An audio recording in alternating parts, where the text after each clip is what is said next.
시청자 여러분 안녕하십니까? 뉴스나우 시작합니다. 북한이 미사일을 발사한 직후 김여정 노동당 총무부장이 한미연합훈련의 축소 과정을 직격하는 담화를 냈습니다. 이재명 대통령의 실명도 거론하면서 이중적 언행을 이어가고 있다고 비난했습니다. 최도희 기자입니다. 북한 김여정 노동당 총무부장이 이번엔 한국을 정조준한 담화를 발표했습니다. 단거리 탄도미사일 10여 발을 무더기로 발사한 지 몇 시간 되지 않아 미국 요구로 한미연합훈련 조기 종료를 코앞에 둔 한국을 직격한 겁니다. 김여정 부장은 트럼프 미국 대통령이 갑자기 훈련을 축소하라 해도 한국은 항변 한마디 할 수 없는 처지라며 지휘권을 상전에게 맡긴 허수아비 군대의 숙명이라고 꼬집었습니다. 이런 한국의 처지는 그토록 자랑하던 한미혈맹의 주종관계를 선명히 보여주고 있다고도 쏘아붙였습니다. 김여정 부장은 비난 과정에서 이재명 대통령의 실명을 거론하기도 했습니다. 앞에선 미국의 연습 축소 결단에 경의를 표한다면서 뒤로는 자주국방과 독자적 군사력 확보를 운운한다며 이 대통령이 안팎 다른 이중적 언행을 한다고 비난한 겁니다. 전날 트럼프 대통령과는 좋은 사이라며 대화 여지의 가능성을 둔 것과는 사뭇 대조적입니다. 우리 정부가 한미연합훈련 축소를 북미 대화의 마중물로 해석하자 긴급 담화로 찬물을 끼얹은 거로 보입니다. 한미 군사훈련을 축소시키는 것이 결국 북미 대화의 여건을 만들어내고 그게 남북 대화 재개에도 도움이 된다는 그런 해석을 이재명 정부가 하니까 이런 부분에 대해서 사전에 아주 철저하게 이런 희망사항을 차단시키고 이재명 정부의 페이스메이커론, 즉 북미 대화를 견인하겠다는 주장에도 선을 그었다는 해석이 나옵니다. 만에 하나 북미 협상판이 열리더라도 적대적 두 국가 관계인 한국은 패싱하겠다는 의사를 나타낸 거로 보여 우리 정부 입장에선 대북 대응이 쉽지 않을 전망입니다. YTN 최두입니다. 북한이 어제 동해상으로 단거리 탄도미사일 10여 발을 무더기로 발사했지만 관련 사실을 공개하지 않고 침묵을 이어갔습니다. 대외용 매체인 조선중앙통신과 북한 주민들이 보는 노동당 기관지 노동신문 등 북한 매체는 오늘 아침까지 미사일 관련 소식을 전하지 않았습니다. 북한은 탄도미사일 발사 다음 날 관영 매체 보도를 통해 발사의 목적과 성과를 선전하고 김정은 위원장에 참관하면 이를 더 부각해왔습니다. 하지만 최근 2주 사이에 3차례 발사한 탄도미사일에 관해서는 침묵을 유지하고 있습니다. 북한의 탄도미사일 도발에 미국은 위협이 안 된다고 평가하면서 동맹국 방어에 전념하고 있다고 강조했습니다. 이란에 대한 경제 고립 작전에 대해서는 미국의 편인지 아닌지 선택하라면서 동맹국을 다시 한번 압박했습니다. 워싱턴에서 홍상희 특파원입니다.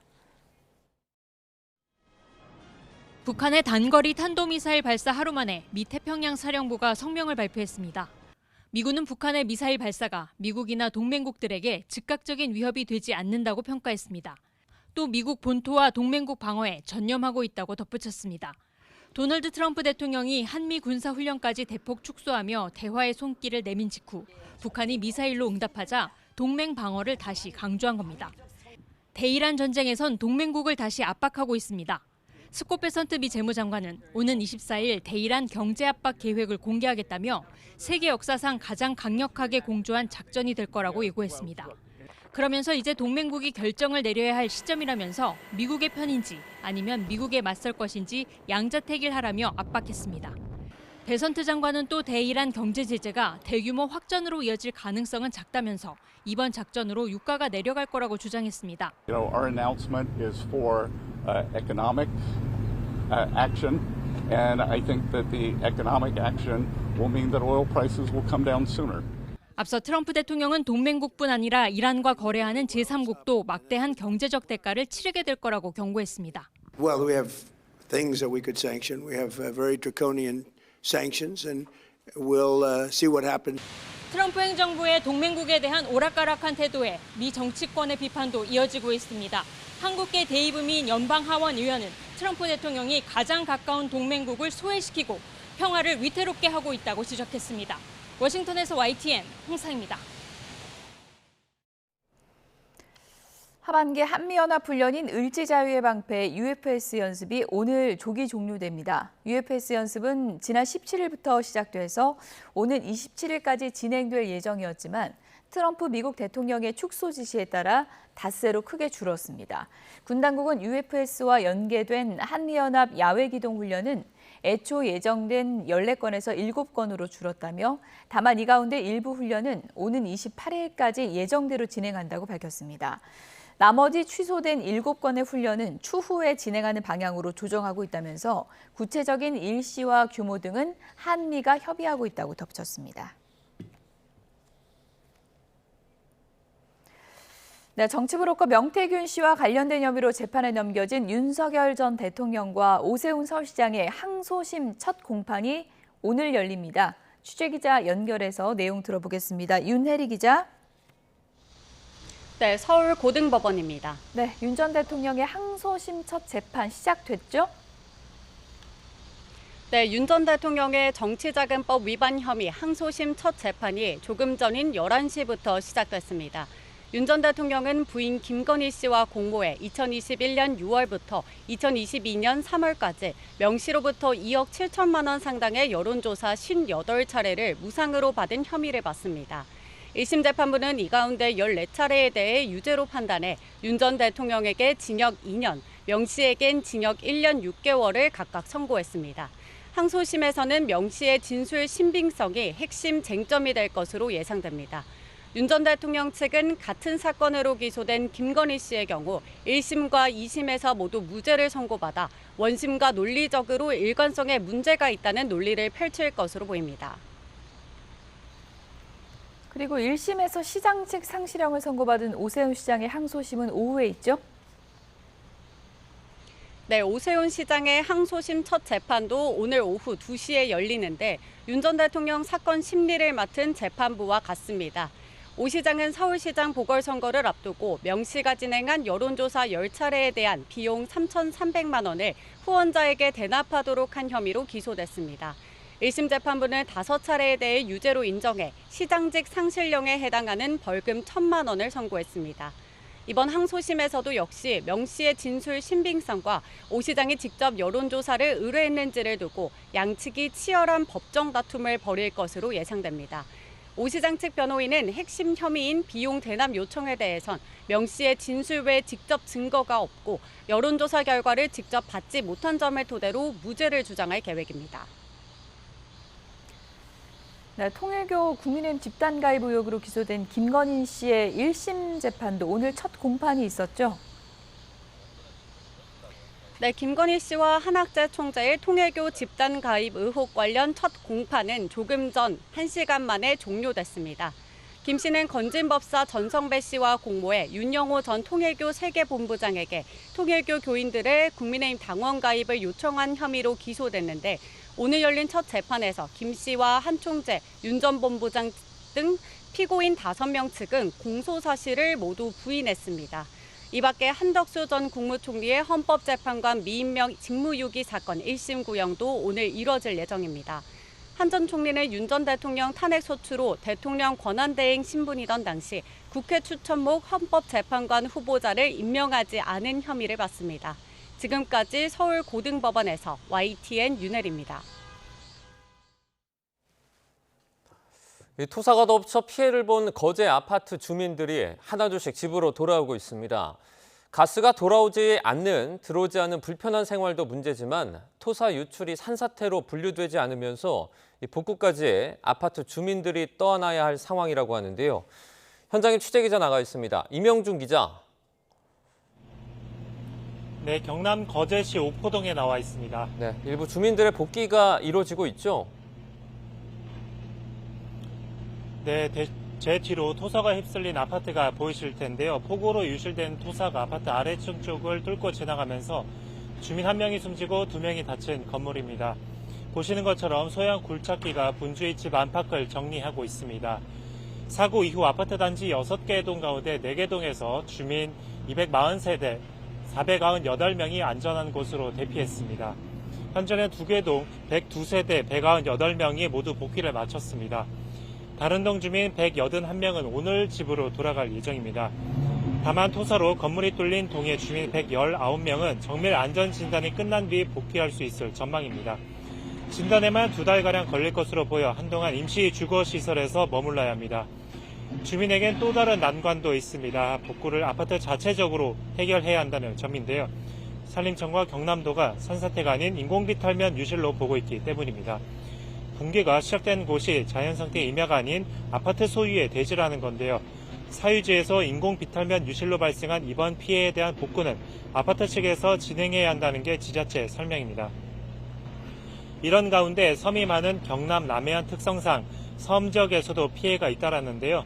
해경대원 등 100여 명은 오늘 통영시 한산도에서 피해 주택 등을 찾아 주택 주변 토사 정리, 해양 쓰레기 수거 등 수해 복구를 지원하고 있습니다. 다만 섬 지역 피해 조사는 초기 단계라 피해 현황 집계까지는 시간이 걸릴 것으로 보입니다. 지금까지 경남 거제에서 YTN 임영준입니다. 중부지방으로 비구름대가 유입되면서 곳곳에 호우특보가 내려졌습니다. 일요일은 절기상 처서지만 무더위는 당분간 계속되겠는데요. 다음 주에는 북상 중인 태풍도 변수입니다. 취재기자 연결해서 자세한 날씨 전망 알아보겠습니다. 김민경 기자, 중부 비 상황부터 짚어주시죠. 네, 현재 북태평양 고기압 가장자리에서 만들어진 비구름대가 중부지방에 걸쳐 있습니다.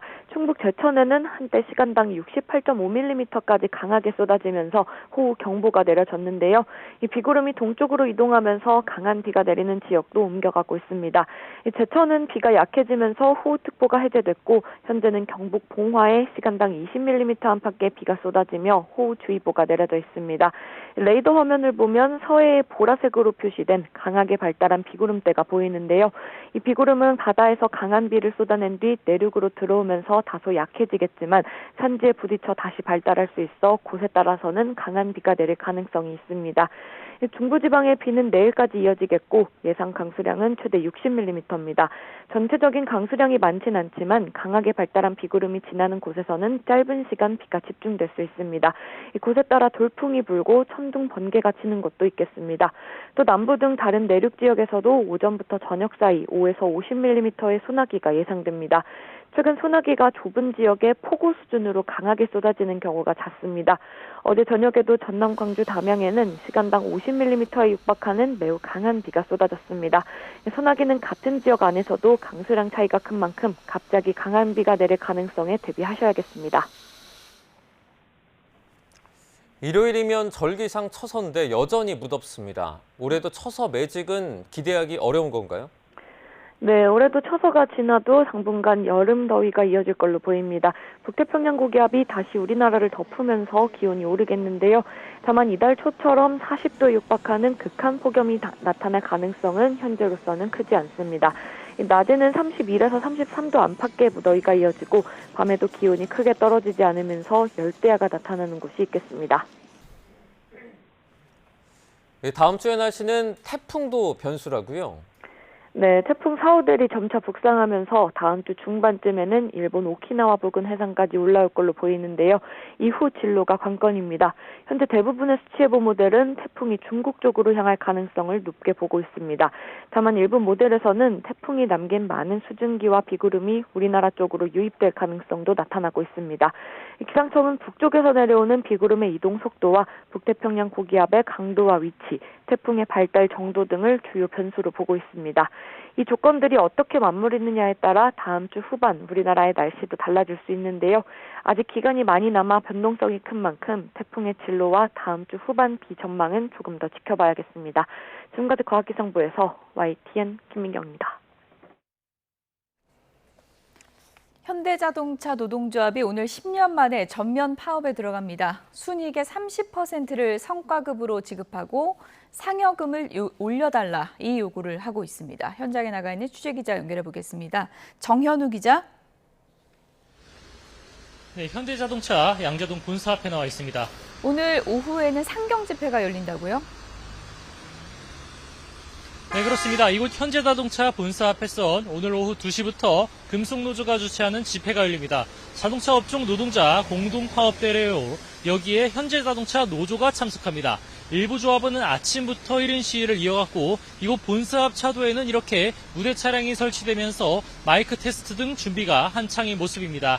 오늘 10년 만에 전면 파업에 나서는 건데요. 현대차 노조는 조합원 3만 9천 명 가운데 2천 명가량이 창경에서 집회에 참석할 것으로 예상하고 있습니다. 오늘 전면 파업으로 현대차 공장들은 멈추게 되는 건가요? 네, 파업으로 국내에 있는 울산, 아산, 청주 공장 생산 라인이 오늘 하루 전부 멈춥니다. 오늘 전면 파업은 총 8시간으로 오전, 오후조 모두 출근하지 않아서 실질적인 파업 시간은 총 16시간이 됩니다. 앞서 노조원들은 어제와 그제도 4시간씩 부분 파업을 벌이기도 했는데요. 오늘까지 누적된 올해 개별 노조원의 파업 시간은 60시간으로 이 같은 방식으로 생산 라인이 멈춘 시간은 120시간가량으로 추정됩니다. 그에 따른 현대자동차의 매출 손실도 불가피한데 노조는 사측과의 본교섭이 재개될 경우 당일 파업을 유보한다는 입장입니다. 네, 현재 쟁점이 어떤 거고 네, 노사 간의 이견이 큰지도 알려주시죠. 50%를 성과급으로 지급할 것을 계속 촉구하고 있습니다. 여기에 더해 상여금의 50% 이상, 인상, 과거 노조 활동 과정에서 해고된 노조원의 복직, 65살 이상 정년 연장 이 세 가지가 필요하다고 주장하고 있습니다. 노조에선 특히 이 세 가지 쟁점에서 이견이 좁혀지지 않고 있다며 사측의 진전된 안이 없다고 주장하고 있습니다. 반면 사측은 이미 가능한 수준의 안을 제시했다면서 정년 연장은 정치권의 법제화부터 지켜봐야 하고 해고자의 복직 역시 이미 법원 판결이 나온 문제라면서 맞서는 입장입니다. 일단 노조는 다음 주 월요일과 화요일에도 4시간씩 부분 파업을 이어가겠다고 예고하고 있는데 주말 사이에 양측 물밑 협상에 진전이 있을지 주목됩니다. 지금까지 현대자동차 양재동 본사 앞에서 YTN 정현우입니다. 요즘 코스피 변동성이 심하죠. 급락 후 하루 만에 급반등했던 코스피가 오늘은 하락 출발해서 상승 전환을 시도 중입니다. 코스닥은 5%대 하락세인데 장 초반에는 매도 사이드카가 발동됐습니다. 취재기자 연결해 보겠습니다. 유한홍 기자, 오늘 코스닥 어디까지 내려갔습니까? 네, 코스닥이 5%대 낙폭을 보이면서 790선에 내려와 있습니다. 코스닥은 2% 내린 824로 출발했는데 시간이 가면서 낙폭이 커졌습니다. 5% 이상 낙폭이 커지자 올해 14번째 매도 사이드카가 발동됐습니다. 개인의 순 매수에도 외국인과 기관의 동반 순 매도로 지수가 하락 중입니다. 반면 코스피는 하락 출발에 상승을 시도 중입니다. 오늘 코스피는 1.5% 내린 6,760으로 출발했는데 장중 상승 전환에 6,900선까지 오르기도 했습니다. 개인과 기관의 순 매도에도 불구하고 외국인이 홀로 순 매수를 하고 있습니다. 코스피 대장주 삼성전자와 SK하이닉스는 상승과 하락을 반복하다 상승세로 전환했습니다. SK하이닉스는 한때 4%대까지 상승폭을 키웠습니다. 전날 SK하이닉스의 40조 규모 자사주 소각 계획과 삼성전자가 발표할 주주 환원 계획 기대감에 급반등했던 코스피가 하락 출발한 건 뉴욕 증시 3대 지수가 일제히 하락한 영향입니다. 미국 재무부의 국채 바이백, 즉 재매입 규모 2배 확대 발표에도 불구하고 하루 만에 국채 금리가 다시 상승하고 국제 유가마저 오르면서 하락장이 펼쳐졌습니다. 다만 SK하이닉스 ADR, 주식 예탁 증서를 비롯해 마이크론과 샌디스크 등 메모리 반도체주가 상승한 점은 우리 증시에 호재가 되고 있습니다. 원달러 환율은 1380원대 초반까지 하락 중입니다. 서울 외환 시장에서 원달러 환율은 1390원대 초반까지 올랐다가 1380원대 초반까지 내려가고 있습니다. 지금까지 YTN 유한홍입니다. 노태우 전 대통령의 비자금 은닉 의혹을 수사하는 검찰이 처음으로 압수수색에 나섰습니다. 압수수색 대상에는 김옥숙 여사의 자택도 포함됐습니다. 법조팀 취재기자 연결합니다. 배민혁 기자, 자세한 소식 전해주시죠. 네, 노태우 전 대통령 일가가 비자금을 은닉했다는 의혹을 수사하는 검찰이 수사 착수 2년 만에 첫 강제 수사에 나섰습니다. 서울중앙지방검찰청 범죄수익환수부는 오늘 노 전 대통령의 비자금 은닉과 조세 포탈 혐의 등과 관련해 압수수색을 벌이고 있습니다. 수색 대상에는 김옥숙 여사가 머무는 서울 연희동 사저도 포함된 것으로 확인됐습니다. 검찰은 또 노 전 대통령 아들인 노재헌 주중 한국대사가 이사장으로 있던 동아시아문화재단, 노태우센터와 과거 비자금 조성 과정에서 차명 계좌를 제공했다는 의혹을 받는 당시 비서관들의 자택 등도 압수수색하고 있습니다. 앞서 검찰이 이 같은 의혹과 관련해 계좌 추적 등의 수사는 이어왔지만 사무실이나 장소에 대한 압수수색을 벌이는 건 이번이 처음입니다. 앞서 검찰은 지난 2024년 10월 5.18 기념재단 측으로부터 김옥숙 여사와 노소영 아트센터 나비관장 등에 대한 범죄수익은닉규제법 위반 등의 혐의 고발장을 접수해 수사에 착수했습니다. 이 세계의 이혼이라고 불리는 최태원 SK그룹 회장과 노 관장의 이혼 소송에서 이른바 김옥숙 메모가 증거로 제출되며 비자금 의혹이 불거진 겁니다. 노 관장은 소송 과정에서 김 여사가 과거 작성한 904억 원 규모의 비자금 내용이 담긴 메모를 제출했고 이 가운데 선경 300억이라고 적힌 부분을 강조하며 노 전 대통령의 비자금이 SK그룹 성장에 밑거름이 됐다며 재산 분할에 고려해야 한다고 주장했습니다. 이혼 소송 2심은 이 같은 주장을 받아들여 SK 주식을 재산 분할 대상으로 봤는데 대법원 판단은 달랐습니다. 이 돈의 출처가 노 전 대통령이 재직 기간 수수한 뇌물로 보인다며 법적 보호 가치가 없는 비자금을 재산 분할에서 기여 내용으로 참작해서는 안 된다고 판단했습니다. 검찰은 오늘 확보한 압수물 분석을 마치는 대로 관련자들을 조사하는 등 비자금 실체 추적에 속도를 낼 것으로 보입니다.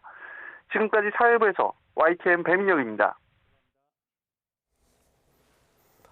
제주에서 30대 여성 장미란 씨가 실종된 지 석 달이 지났습니다. 경찰은 헬기까지 동원하며 뒤늦게 집중 수색에 나섰지만 행방은 오리무중인데요. 경찰관에 통화했다는 허위 보고에 실종 수사에 골든타임을 놓쳤다는 비판이 나오고 있습니다. 현재 연결해서 자세한 상황 알아보겠습니다. 고재훈 기자. 네, 제주 취재본부입니다. 네, 오늘도 장 씨를 찾는 집중 수색 이어지죠? 네, 그렇습니다. 경찰은 어제에 이어 오늘도 장 씨 휴대전화가 꺼진 한리망을 중심으로 수색을 이어가고 있습니다. 경찰 인력은 물론 해경 등 140여 명이 투입돼 육상과 해상으로 범위를 넓혀 샅샅이 뒤지고 있고 오늘은 헬기도 투입해 입체적인 수색에 나섰습니다. 경찰은 다음 주 수요일까지를 집중 수색 기간으로 정하고 도내 숙박시설과 보호소 등을 일일이 확인하고 있습니다. 한성수 국무총리까지 나서 수색에 최선을 다하라고 지시했지만 석 달이라는 시간이 흘러 수색에 애를 먹고 있습니다. 그러니까 초기 수사에 치명적인 구멍이 뚫렸던 거죠? 네, 그렇습니다. 경찰의 어처구니 없는 초동 대응이 골든타임을 날려버렸습니다. 실종 신고 직후 담당자인 A 경장은 신고 3시간 만에 장 씨와 통화가 됐다며 신고자인 남자친구에게 사건 종결을 통보했습니다. 남자친구의 말 직접 들어보시죠. 잘 있는데 이제 신고자한테는 알리지 말아 달라고 한다고 통화가 됐다 이렇게 연락을 받았죠. 그래서 경찰에서 그렇다고 하니까 저는 그냥 알겠다고 하고 잘 있는 줄 알았죠. 어쨌든 경찰관 한 명의 거짓말에 시스템 전체가 뚫린 셈인데 실종자 처리 체계에도 심각한 허점이 드러난 거죠? 네, 그렇습니다. 현행 규칙상 실종 신고가 접수되면 즉시 현장 탐문에 나서야 하지만 서장의 판단으로 수색을 생략할 수 있는 예외 조항이 발목을 잡았습니다.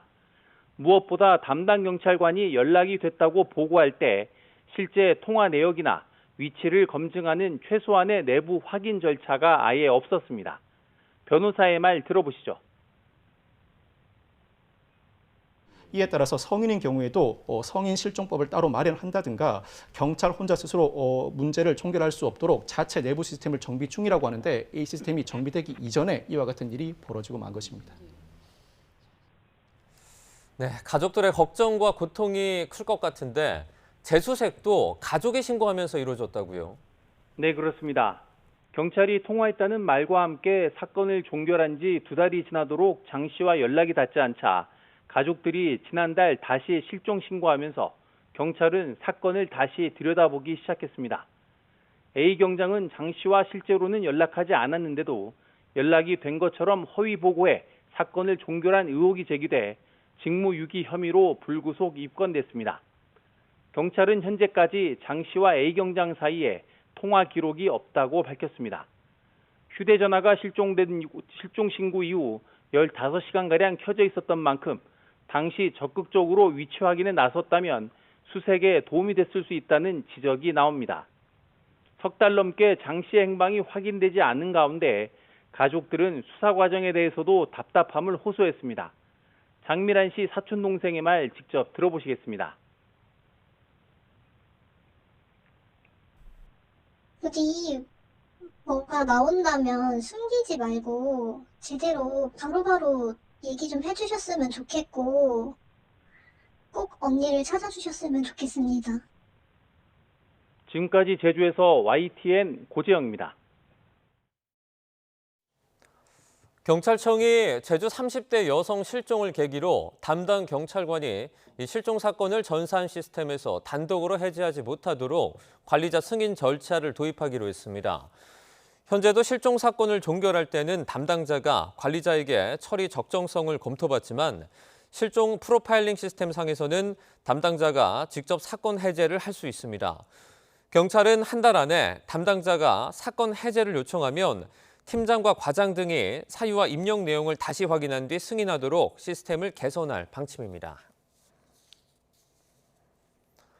경찰이 서울 연세대학교 캠퍼스 부근에서 벌거벗은 상태로 복면만 쓰고 학생들을 잇따라 성추행한 남성을 검거하는 데 수사력을 모으고 있습니다.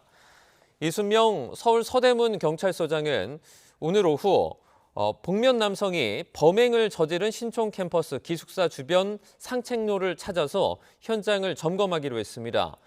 서대문서는 또 사건이 발생한 현장 주변에 대한 순찰을 대폭 강화하기로 하고 서울경찰청에도 민생치안 기동대 등 경력 지원을 요청했습니다. 정부가 내국세의 20.79%를 초중고 교육에 자동으로 배분해온 지방교육 재정교부금 구조를 55년 만에 개편하기로 했습니다. 교부금 총액은 전년 대비 줄지 않도록 법에 명시하기로 했습니다. 교육부 장관의 발표 내용 직접 들어보시죠. 이번 교부금 개편 방안의 핵심 내용은 세 가지입니다. 먼저 국가 경제 상황과 학령 인구 변화를 합리적으로 반영하는 새로운 교부금 산정 방식을 도입하겠습니다. 앞으로 교부금은 전년도 교부금을 기준으로 최근 3개년의 연평균 경상 성장률과 학령 인구 변화율을 반영해서 산정합니다. 국가의 경제 성장 규모와 물가 상승을 반영해 교부금을 안정적으로 확대하는 한편 인건비 등 경직성 지출 구조를 고려해서 학령 인구 변화율은 35%만 반영하겠습니다. 둘째, 추가 세소를 제외한 내국세 20.79%와 개편된 교부금 간의 차액은 미래대응기금 내 교육 인재 개정 재원으로 확실히 보장해서 국가 전체 교육 투자 규모를 확대해 나가겠습니다. 개편으로 마련된 재원은 영유아부터 성인까지 생애 전 주기에 걸친 미래 인재 양성에 전략적으로 투자하겠습니다. 세 번째, 지방교육 재정이 흔들리지 않도록 교부금 총액은 전년 대비 줄어들지 않게 하겠습니다. 만약 교부금이 전년도 교부금보다 줄어들 경우 그 차액을 국가가 반드시 보전하도록 법률에 명시하겠습니다. 이번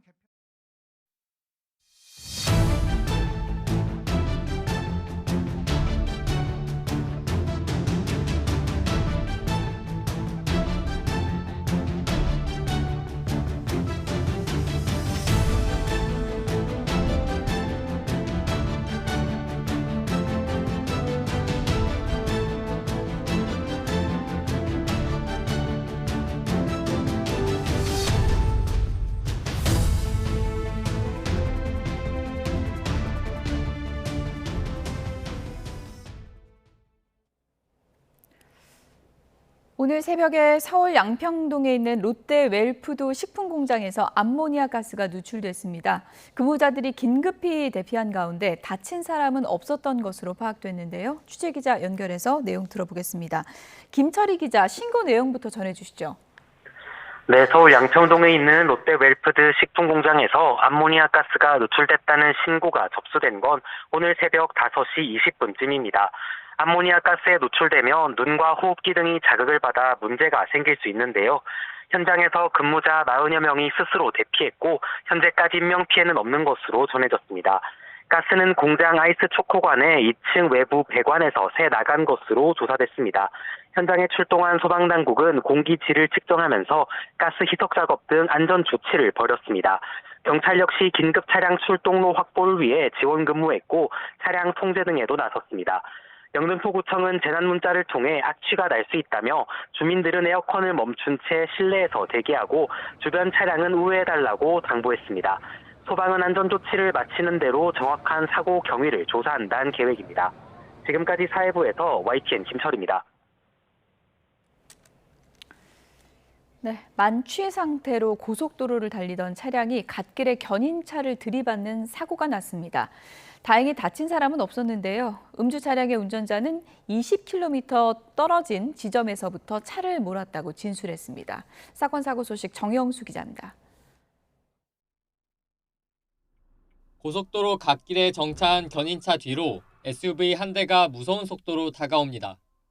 견인차 옆면을 스치듯 부딪히고 나서야 간신히 도로 한복판에 멈춰섰습니다.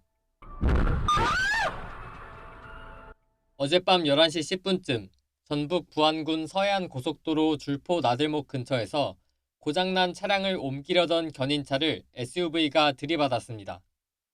사고 당시 견인차 운전자는 도로 위에서 작업하고 있었는데 SUV를 아슬아슬하게 피해 목숨을 건질 수 있었습니다. 고장 차량 견인하려고 이제 작업 준비하고 있는데 음주 차량이 쳤다. 이제 작업하려고 이제 나와 있었죠. 경찰 조사 결과 SUV 운전자 50대 남성 A씨는 면허 취소 수준의 만취 상태였습니다.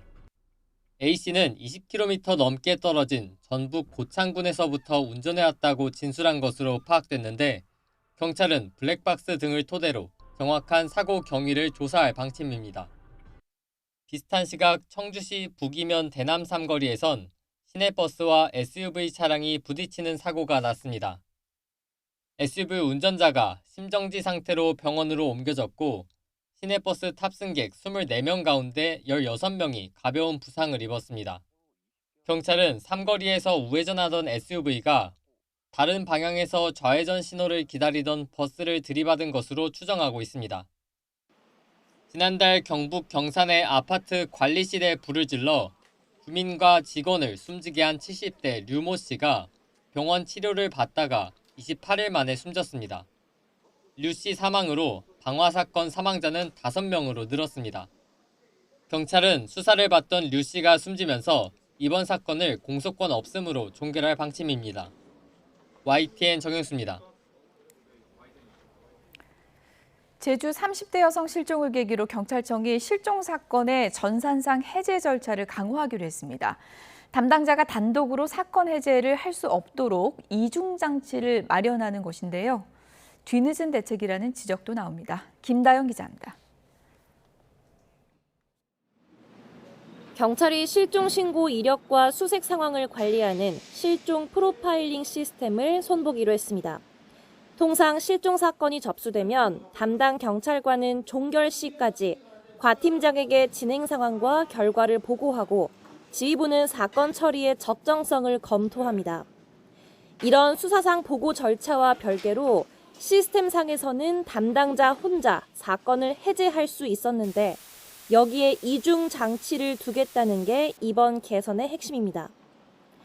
담당자가 시스템에서 사건 해제를 요청하면 관리자가 입력 정보와 실제 보고 내용이 일치하는지 확인하는 방식입니다.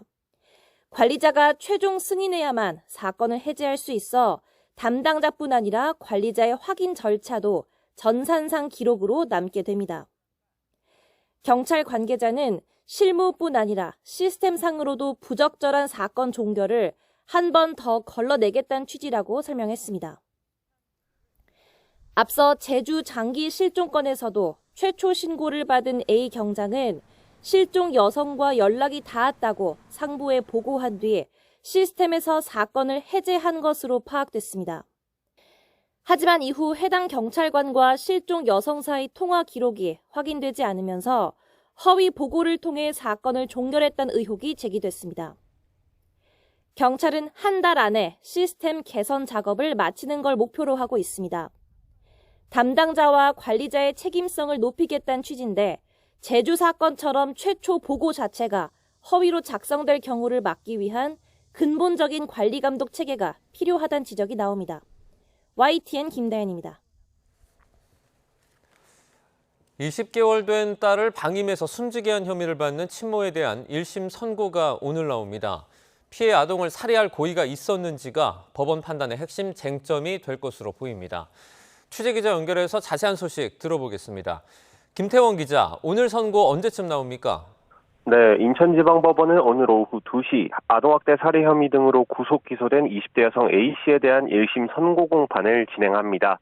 지난 3월 인천 구월동 자택에서 생후 20개월 된 둘째 딸을 제대로 돌보지 않아 숨지게 하고 비위생적인 환경에서 첫째 딸을 방임한 혐의 등으로 재판을 받아왔는데요.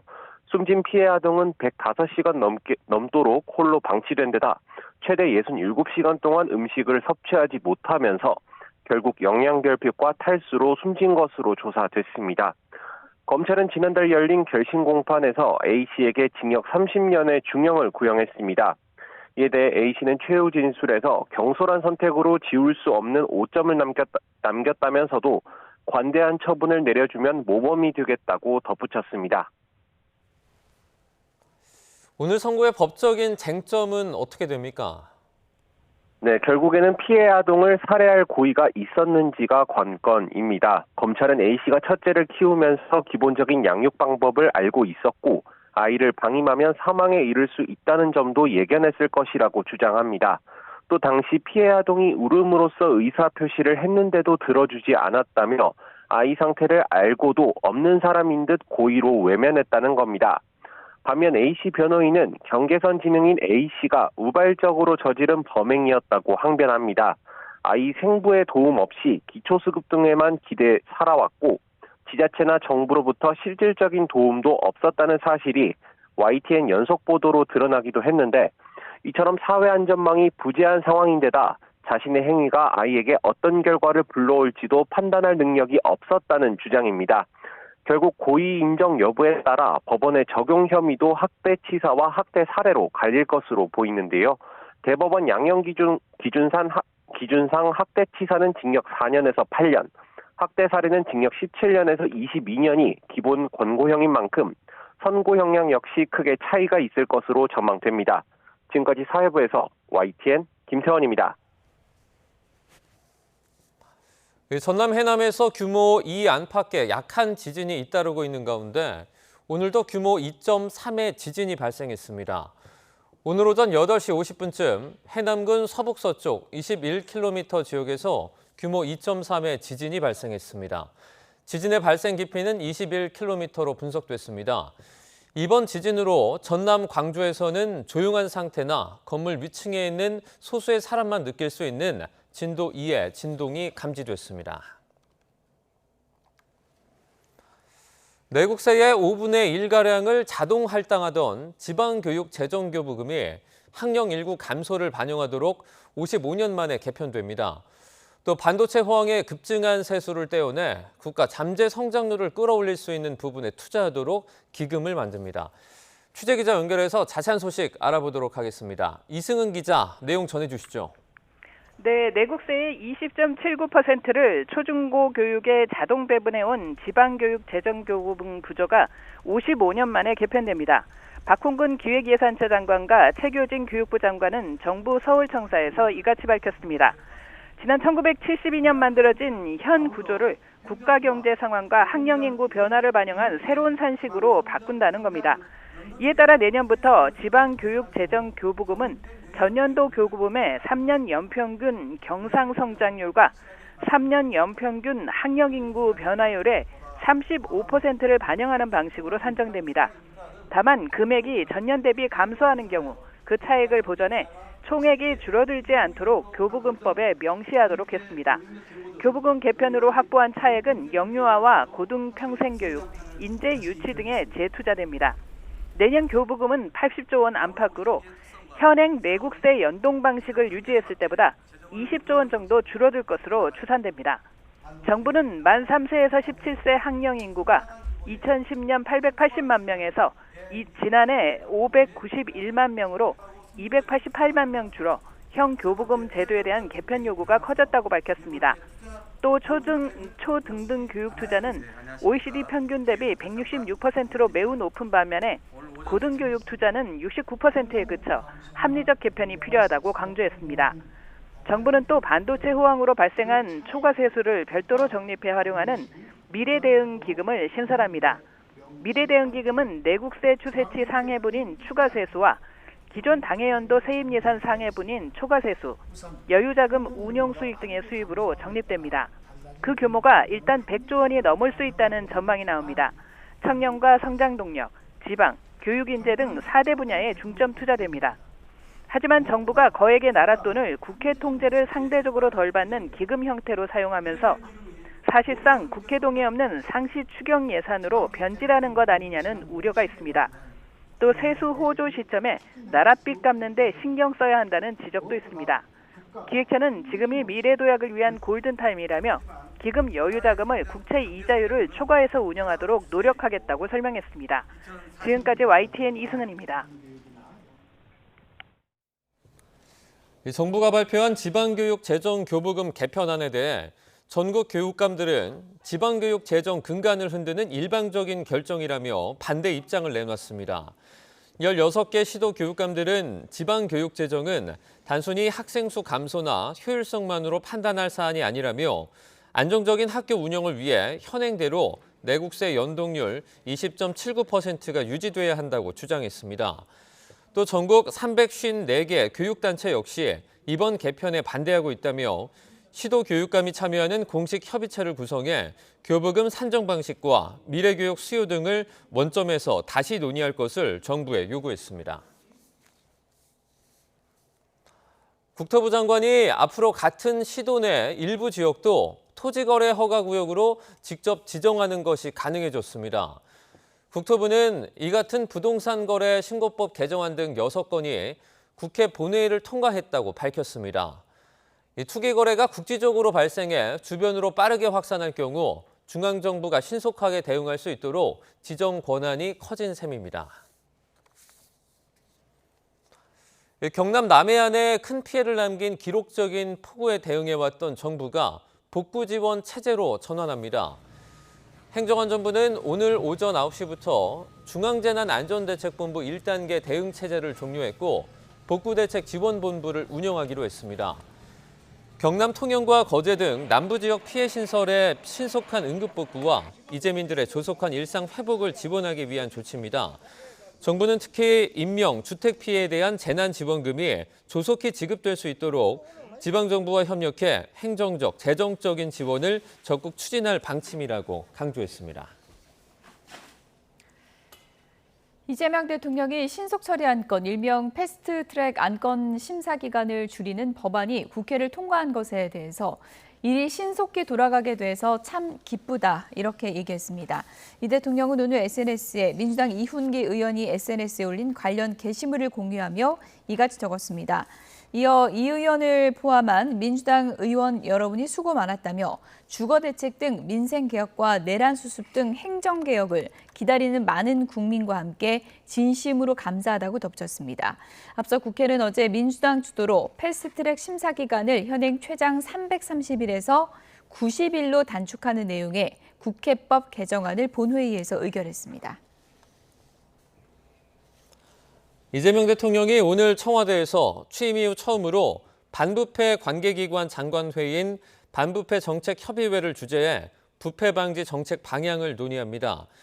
회의에는 국민권익위원회 위원장과 국무조정실장, 재정경제부를 비롯한 관계부처 장관과 함께 공정거래위원회 위원장, 국세청장 등 18개 기관장이 참석합니다. 각 기관이 토착비리 근절, 보조금 부정수급 등 국가재정 편취 근절, 전관 유착 근절 등을 주제로 보고한 뒤에 종합 토론이 진행될 예정입니다. 앞서 이 대통령은 어제 수석 보좌관 회의에서도 국민의 삶을 짓누르는 반칙과 불공정, 비정상을 바로잡는 중단 없는 개혁이 더없이 필요하다며 반부패 정책의 필요성을 강조했습니다.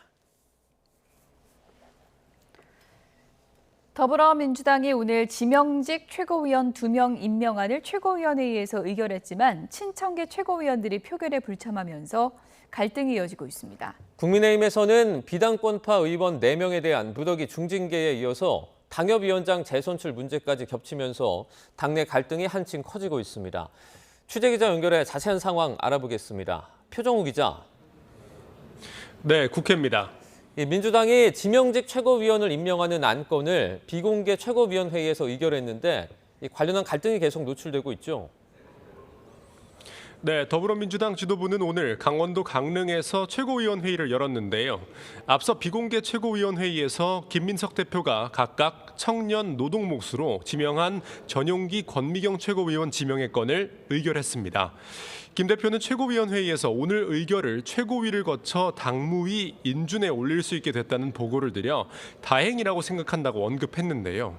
다만 앞선 인선 과정에서 문제를 제기했던 친청계 최민희, 이성윤, 한민수 최고위원은 비공개 의결 과정에서 회의장을 나가 표결에는 참여하지 않았습니다.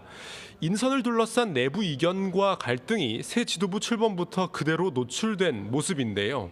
김 대표는 다음 전당대회부터는 청년과 여성이 선출직 최고위원에 반영될 수 있도록 논의를 시작하겠다고 강조했습니다. 최민희 의원님 말씀 주신 다음 정당대회에서의 청년의 여성과 같은 5인 선출에 들어가는 당원당규 개정은 사무처에서 주관해서 적절한 논의를 좀 해주셨으면 좋겠습니다. 당 핵심 인사들은 YTN과의 통화에서 이 같은 잡음에 대해 신임 지도부가 출범하고 이견이 나온 지금 상황을 계파 갈등으로까지 확대 해석할 사안은 아니라고 밝혔는데요. 다만 당내에서 신경전은 여전해 갈등의 불씨는 여전한 상황입니다. 김민석 지도부는 오늘 추가 정무직 당직 인사도 단행했습니다. 정무조정실장에는 강위원 전 전남 경제부지사, 전략기획위원장에는 김원희 의원이 임명됐습니다. 윤리감찰단장에는 김기표 의원, 총선준비종합상황실장에는 윤종근 의원이 임명되는 등 새 지도부의 당직 인선이 마무리되고 있습니다. 네, 국민의힘 징계의 계절 파장이 커지고 있습니다. 비당권파 의원들이 무더기 중계받으면서 갈등이 격화되고 있죠. 네, 국민의힘 중앙윤리위원회는 어제 조경태 의원에게 당원권 정지 2년 6개월, 진종호 의원 2년, 권영진 의원 1년 6개월, 그리고 서범수 의원에게는 10개월의 징계를 의결했습니다. 이대로 징계 수위가 확정되면 조경태 의원이나 진종호 의원 등은 오는 2028년 총선에서 국민의힘 후보로 출마가 불가능합니다. 자신의 정치 생명이 걸린 일인 만큼 징계 당사자들은 정치 보복성 징계라며 또 윤리위가 장동혁 대표의 사냥개라며 거세게 반발하고 있습니다.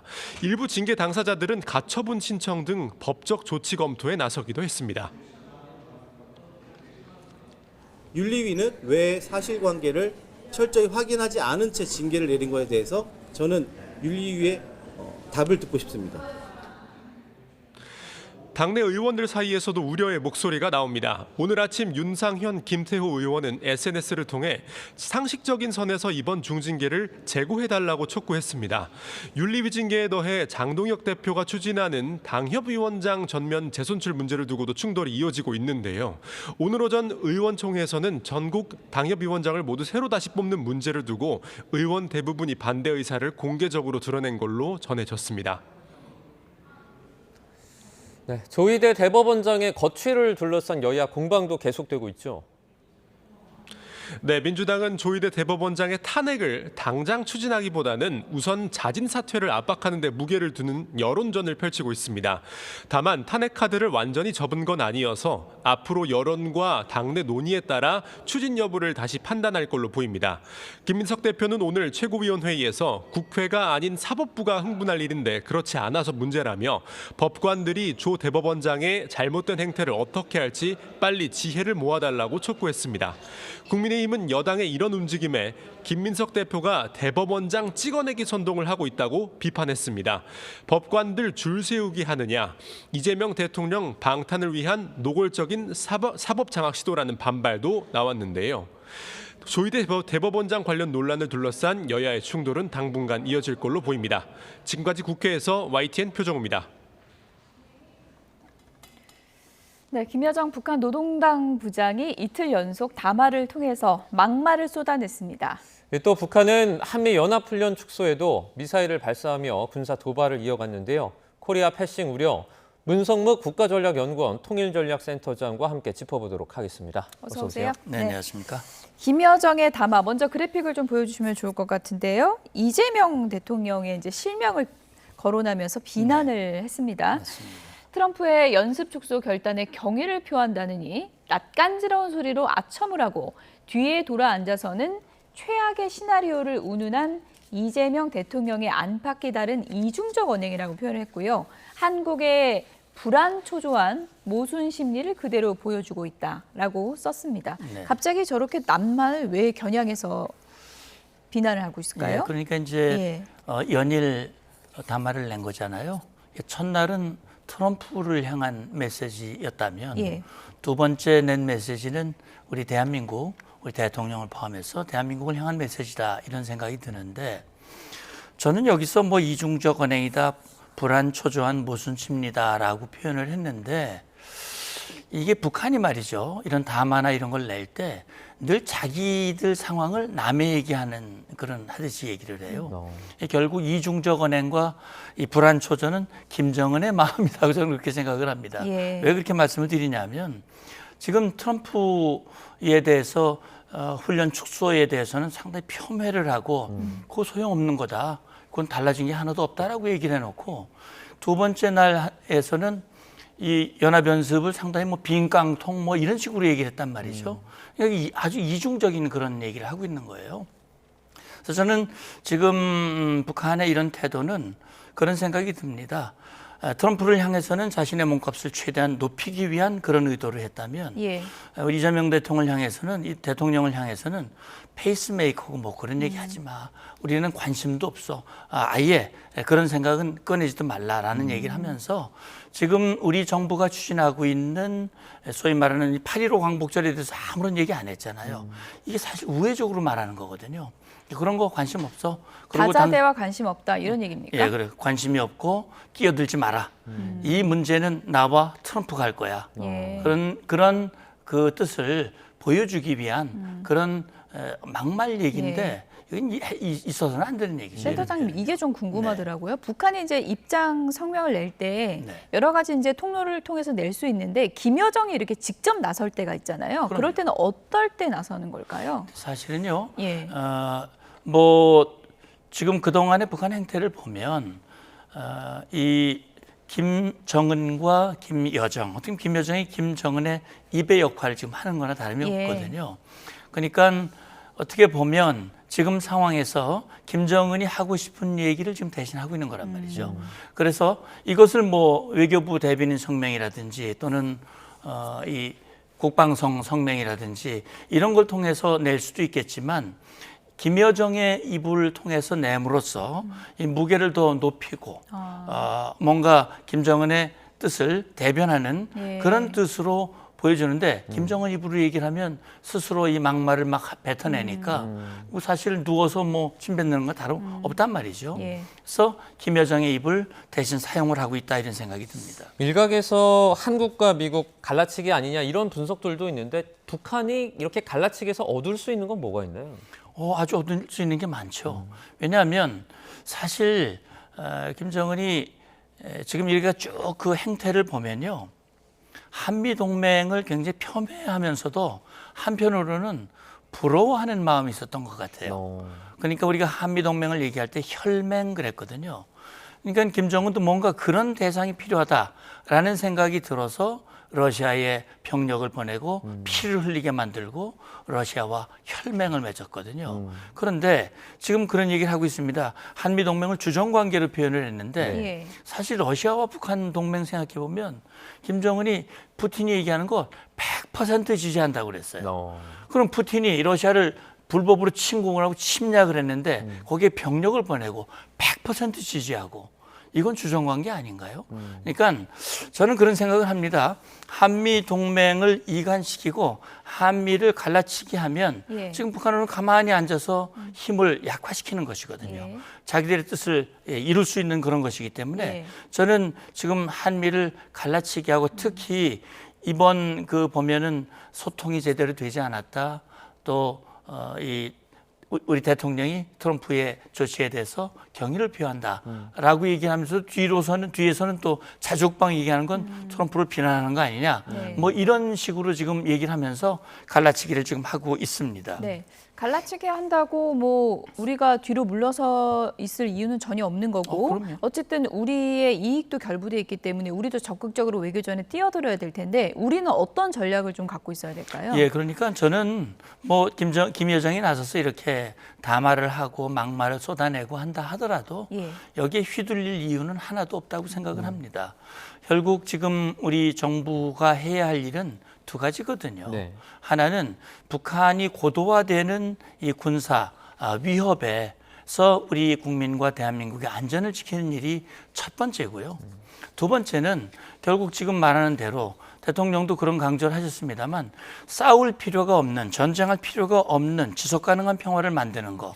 다시 말하면 지금 한반도가 정전협정 체제가 73년 동안 유지되고 있는데 정전협정 체제는 충돌이 가시적으로 없지만 법률적으로 말하면 전쟁 상태거든요.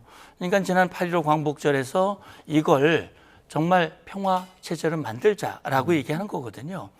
예, 그걸 만들려면 우리 혼자서 할 수 있는 일은 아니고 지금 앵커께서 말씀하신 대로 우리가 할 수 있는 외교와 공조, 국제사회와의 협력 이런 것들이 매우 중요한 것이거든요. 그래서 북한이 뭐라고 하든 말든 건 상관이 없고 우리는 이번에 한미연합연습이 우리 뜻과 다르게 중단이 됐습니다만 그럼에도 불구하고 한미동맹어 연합방위 체제 그다음에 우리 군에서 자체적으로 하는 우리의 방위력 증강 이건 이 중단 없이 이어가야 되는 것이고요. 그다음에 북한을 대화의 장으로 이끌어내서 북한의 핵 문제를 근원적으로 해결하기 위한 그런 방안들도 끊임없이 노력을 해야 된다 이렇게 생각을 합니다. 북미 대화가 재개될 수 있다는 그런 움직임 속에 만약에 코리아 패싱이 좀 현실화하게 된다면 우리로서는 좀 설 자리가 많이 줄어들게 되는 거 아닙니까? 코리아 패싱이 사실은 지금 목전에서 벌어지고 있는 듯한 그런 느낌이 들기 때문에 우리 국민들도 걱정하고 또 관련 전문가들도 우려를 하고 있거든요. 그러니까 이를테면 한미연합연습이 축소되는 이 과정이 저는 조금 그래요. 그러니까 물론 뭐 트럼프 대통령의 독특한 어떤 행태, 리더십 그리고 뭐 미 전쟁부 담당자들도 몰랐다고 얘기하니까 그건 뭐 그렇게 이해를 할 수 있겠습니다만 어쨌든 코리아 패싱이 되지 않으려면 소통의 끈 그다음에 신뢰의 분위기가 유지가 돼야 되는 거거든요. 그런데 지금 나타나는 현상을 보면 그렇지 않은 그런 조짐들이 있단 말이죠. 그런 차원에서 봤을 때 지금 트럼프 대통령에게 피스메이커 역할을 해주면 우리는 페이스메이커를 하겠다.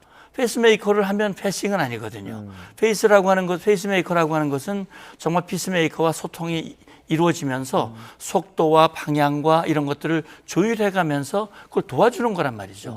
그러려면 가장 필수적인 것이 그런 부분인데 지금 혹시 그런 데 문제가 있다면 소통의 이 끈을 더 넓히고 확장하기 위한 그런 노력이 전 필요하다고 봅니다. 네. 조금 전에 들어온 속보를 먼저 좀 전해드리고 내용을 좀 이어가도록 하겠습니다. 법사위에서 조희대 대법원장에 대해서 31일 출석을 해라라고 이제 요구를 했다는 속보가 들어왔습니다.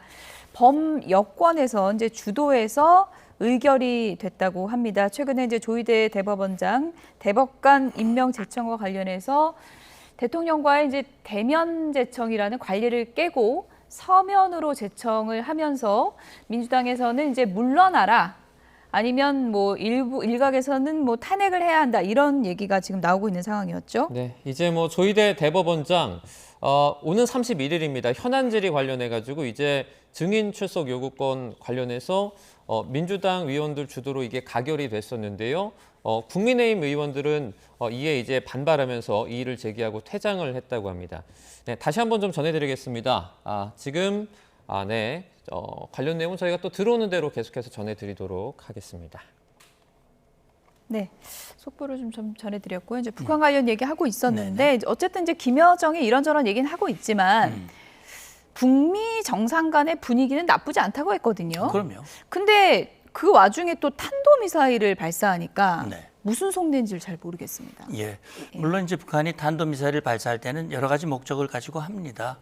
근데 보통 보면 미사일 발사하고 나서 대체적으로 그 다음에 그 발사한 내용을 공개해 온 것이 일반적인 관례였거든요. 근데 그런 경우는 뭐냐면 김정은의 어떤 업적을 부각시키고 새로운 무기를 개발을 해서 그걸 내외적으로 과시할 목적일 경우는 그런데 최근에 한 3번 정도 이어진 이 탄도미사일 발사에 대해서는 함구하고 있거든요.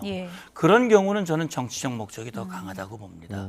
그러니까 지금 대략 보면 한미가 함께 한미연합연습을 발표하는 그 즈음에 탄도미사일을 발사했고 이번에 발사는 트럼프 대통령의 이 한미연합연습 축소 지시와 실제 축소 이것이 이루어졌을 때 이걸 했는데 저는 그런 생각이 들어요. 아니 그 트럼프 대통령이 이렇게 선의로 축소도 하고 김정은이 원하는 대로 하고 좋은 관계를 얘기하는데 왜 또 탄도미사일까지 발사를 해? 근데 그 탄도미사일 발사는 꼭 미국만을 겨냥한 건 아니에요. 왜냐하면 지금 단거리이기 때문에 저는 우리를 향한 메시지 그렇게 하면 우리도 좌시하지 않는다. 역량을 가지고 있다라고 하는 것을 보여주는 것이죠. 자, 이제 뭐 트럼프 미국 대통령이 말한 것에 따라서 오늘입니다. 한미연합훈련 종료가 되는데 사실상 원래 뭐 방어 공격해가지고 이렇게 길게 좀 있어야 되는데 이게 한 절반밖에 안 되는 거잖아요. 그래서 좀 우려가 좀 돼요. 그럼요. 그러니까 지금 1부, 2부로 나눠서 1부는 방어고 2부는 반격이거든요. 이게 사실은 핵심은 뒤쪽에 있는 거예요. 근데 이게 중단됐으니까 북한을 좀 의식했다 이렇게 볼 수 있는 것인데 그런 생각이 듭니다. 연습을 하는 것은 그 연습을 해야 전투력을 유지할 수 있거든요. 그러니까 지금 계속 한미 실무자들이 바뀌기 때문에 팀워크와 무기의 상호 운영성을 높이고 이런 것을 위해서 하는 것인데 저는 이게 축소가 됐더라도 이번 연습은 축소가 됐더라도 연중 연습이 이어지기 때문에 이런 차원에서 우리 대비 태세에 문제가 없도록 하기 위한 그런 노력을 계속 해줬으면 좋겠어요. 북미대화 분위기도 중요하지만 우리 입장에서는 우리의 안보가 이제 지켜지는 것이 이제 우선시 돼야 하는 게 이제 분명할 텐데요. 안규백 국방부 장관이 국방위에서 이런 얘기를 했습니다. 안규백 장관 얘기 잠시 듣고 오겠습니다. 우리가 보통은 80에서 120개 정도로 보고 있는데요. 뭐 정확한 수치를 말씀드리는 건 상당히 제한적입니다. 여러 가지 김여정 그 담화를 보면은 관심이 있는 것 같은 이런 느낌을 받습니다. 그에 대한 더 세부적인 분석은 더 필요할 것 같습니다. 북한이 57개가 됐든 또 우리 정부가 파악하고 있는 거에 상의하든 북한의 핵을 갖고 있는 것은 인정하시는 겁니까? 뭐 그건 뭐 공식적으로 인정할 수 없습니다. 그러면 미국이 비핵화를 포기하는 거로 보십니까? 저는 미국이 비핵화를 포기하지는 않은 걸로 보고 있습니다. 네. 트럼프 대통령은 이제 57개라고 했고 안규백 장관은 80에서 120개 정도라는 언급을 했는데 그래도 비핵화라는 목표는 흔들리지 않는다라고 답변을 했거든요. 그렇습니다. 예, 그거는 한국과 미국 또 유엔 안보리와 국제사회가 일관되게 유지하고 있는 기조이죠. 북미 대화를 한다고 해도 전제적인 목표는 그게 되는 겁니까? 그럼요. 그게 이제 목표가 돼야 되는데 현실적으로 김정은 그걸 전제로 한다면 나오지 않겠다라고 얘기를 하고 있기 때문에 트럼프 대통령은 대화를 성사시켜야 되고 김정은을 이끌어내야 되니까 비핵화 얘기는 안 하는 거죠. 핵을 가지고 있는 건 맞다.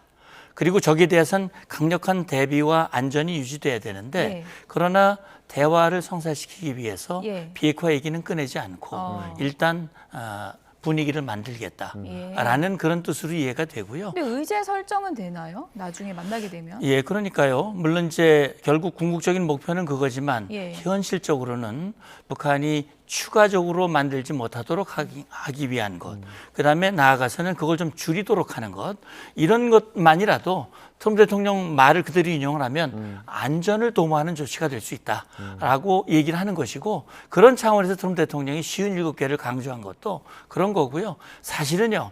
세플이라고 있습니다. 스웨덴 무기영감에 보면 60개로 되어 있습니다. 그러나 정확하지 않습니다. 왜냐하면 직접 가서 보질 않았기 때문에. 그래서 이게 제대로 되려면 그런 모든 절차들이 사실 다 이루어져야 실현 가능한 그런 내용이라고 봅니다. 북미 회담의 목표가 그러니까 트럼프 대통령의 목표가 핵탄두 제한일 거란 분석도 있는데 이건 어떻게 비핵화랑 다른 겁니까? 예, 물론 비핵화라고 하는 것은 북한이 핵을 완전히 포기하도록 만드는 것이 비핵화죠. 네.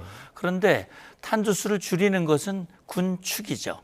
그런데 그건 북한이 그동안 요구해왔던 말과 일치해요. 그러니까 북한은 비핵화 회담은 안 한다.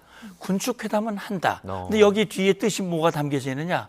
그런 군축 회담이라는 건 나도 핵 보유국으로 인정해 줘. 이런 얘기인데 그러나 핵 보유국으로 인정해 줄 수 없다는 거 아닙니까? 안 장관의 말도 그런 거거든요. 그래서 우리가 결국 탄두수를 줄이는 것은 실질적으로 필요합니다. 예. 그러나 궁극적으로 추진해야 할 북한의 핵 포기, 이거를 우리가 포기해서는 안 된다는 얘기죠. 네. 잘못 가다가는 뭐 김정은의 협상력만 높여준다 뭐 이런 우려도 맞습니다. 나오고 있는 상황인 것 같습니다. 네. 지금까지 문성묵 국가전략연구원 통일전략센터장이었습니다. 고맙습니다. 고맙습니다.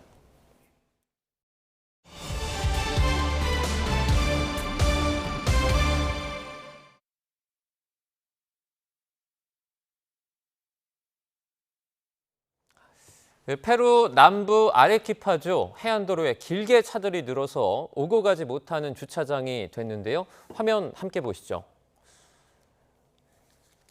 네, 아티코와 오코냐를 잇는 구간, 화물차와 버스 등 여러 차들이 줄지어서 발이 묶인 모습을 볼 수가 있습니다. 현재 시간 18일 폭우로 산사태가 발생해 주요 해안 고속도로가 진흙과 바위에 뒤덮인 겁니다. 이튿날인 19일에는 피해 규모가 더 커져서 현지 운송업계는 약 10km 구간에 화물차 300대 이상과 12,000명가량이 고립된 것으로 현지에서 추산됐습니다. 마치 피난 행렬을 가는 것 같기도 하죠. 일부 승객들은 물과 식량 부족까지 겪었고 당국은 복구 작업에 나선 가운데 추가 산사태 위험도 있어 도로 정상화에는 시간이 걸릴 전망입니다. 네, 현재 시간 17일 미국 미시시피주 SUV 한 대가 연석을 넘어서 도랑 가장자리에 아슬아슬하게 걸려 있습니다. 기울어진 차량을 한 남성이 조수석 쪽에서 붙잡고 빼보려고 하지만 쉽지 않아 보이죠. 위험천만해 보이는 상황. 이를 본 다른 행인이 지나치지 않고 차량 뒤쪽을 눌러보기도 하는데 이 순간 차량이 앞으로 기울더니 그대로 도랑 아래로 굴러 떨어졌습니다. 다행히 크게 다친 사람은 없었는데 운전자는 음주 상태였고 운전면허도 없었던 것으로 드러났습니다.